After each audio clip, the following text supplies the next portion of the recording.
Fala viajantes, bem-vindos ao Estradas que me levam. Onde a estrada se transforma em cenário para uma profunda reflexão sobre cultura, história e natureza. Este canal é um convite a ver a estrada de uma forma que você nunca imaginou. Neste segmento, o trajeto nos conduz pela BR-040, começando nas proximidades de Lusiânia, estado de Goiás, e avançando em direção a Brasília, Distrito Federal, por 60 quilômetros. Nesta meditação do motorista, buscaremos com os olhos de um antropólogo amador as sutis nuances que constroem a identidade desta região. O que a história, a geologia e a cultura escondem na beira desta rodovia?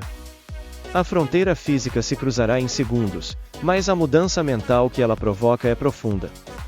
Acompanhe-nos para descobrir os segredos da paisagem e da história que os mapas não revelam.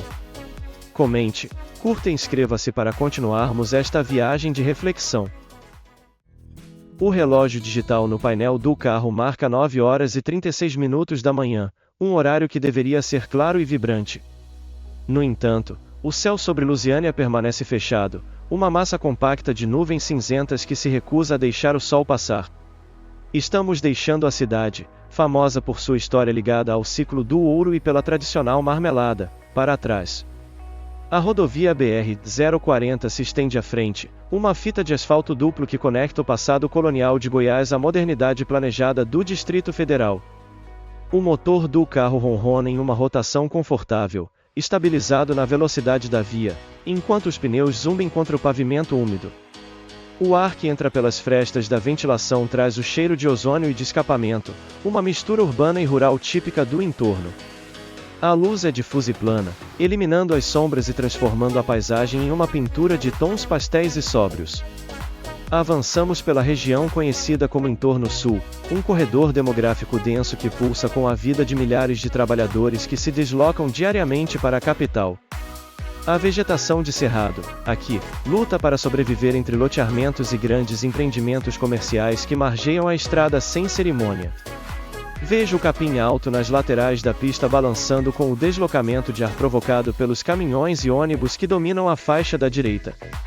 O relevo é um planalto levemente ondulado, sem grandes serras ou vales profundos, o que permite uma visibilidade ampla do horizonte cinzento.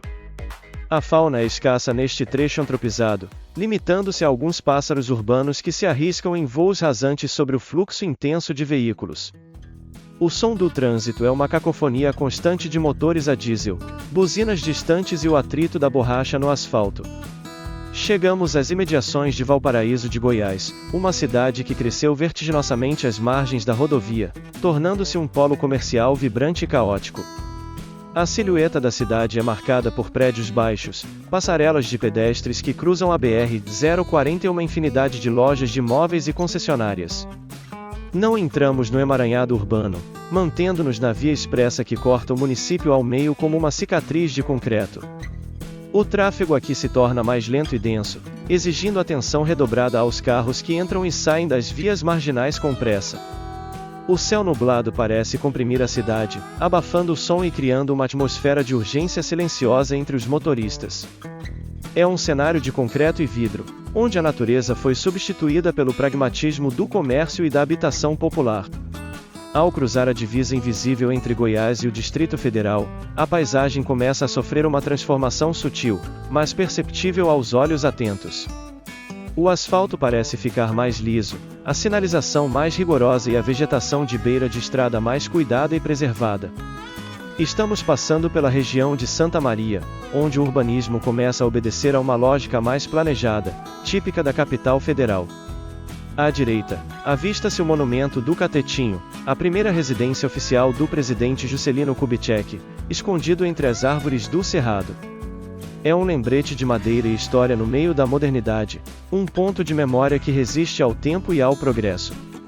O cheiro de mato molhado torna-se mais presente aqui, vindo das áreas de preservação que cercam os córregos da região.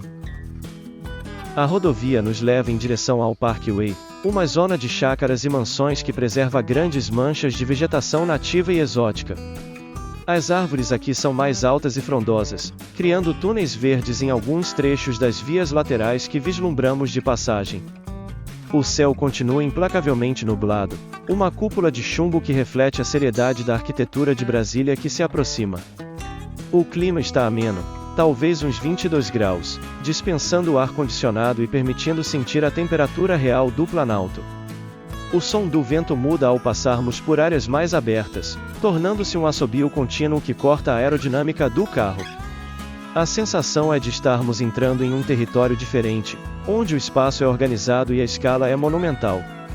Passamos pela Candangolândia e pelo Núcleo Bandeirante, cidades satélites pioneiras que abrigaram os construtores da nova capital nos anos 50. As casas de madeira originais já deram lugar a construções de alvenaria, mas o traçado orgânico dessas cidades contrasta com a rigidez do plano piloto. Vemos apenas seus contornos e acessos, mantendo o foco na Ipiaçu e, em seguida, no eixo rodoviário, o famoso eixão. A entrada no plano piloto é marcada pela abertura do horizonte e pela geometria das tesourinhas e viadutos.